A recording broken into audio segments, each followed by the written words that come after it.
அப்போ மனித வாழ்க்கையில அந்த சோதனை வரும், குழப்பம் வரும், பிரச்சனை வரும். இந்த பிரச்சனையெல்லாம் நீ தாக்கி பிடிக்கும் போதுதான் உனக்கு வேற பக்கம் ஒரு புகழான வாழ்க்கை, ஒரு உச்சமான வாழ்க்கை இருக்குன்னு பார்க்கிறோம். அல்லேலூயா, அல்லேலூயா.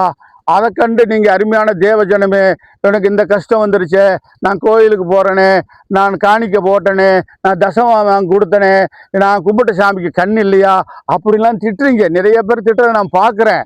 ஆனா யாரை சோதிக்கிறாங்களோ அவங்கள உயர்த்துவார். இந்த வேதம் என்ன சொல்லுது?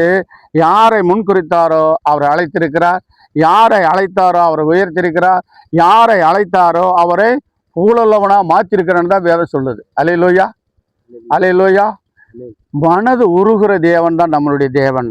மனதுருகும் தெய்வமே ஏசையா, உம்மை மனதாரே துதிப்பேன் தோத்தரிப்பேன். மனதுருகும் தெய்வமே ஏசையா, உம்மை மனதாரே துதிப்பேன் சோத்தரிப்பேன். நீர் நல்லவர், சர்வ வல்லவர், உம் இரக்கத்திற்கு முடிவே இல்லை, உன் அன்பிற்கு அளவே இல்லை, அவை காலை தோறும் புதிதாயிருக்கும். அல்லேலூயா.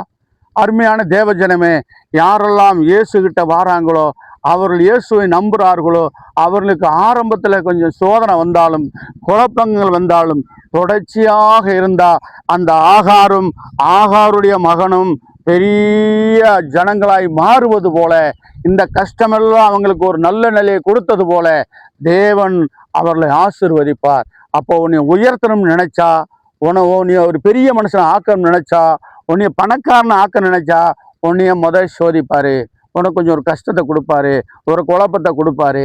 அதில் நிலைச்சு நின்றா உன்னைய பெரிய ஆளாக மாற்றுவார். அல்லேலூயா.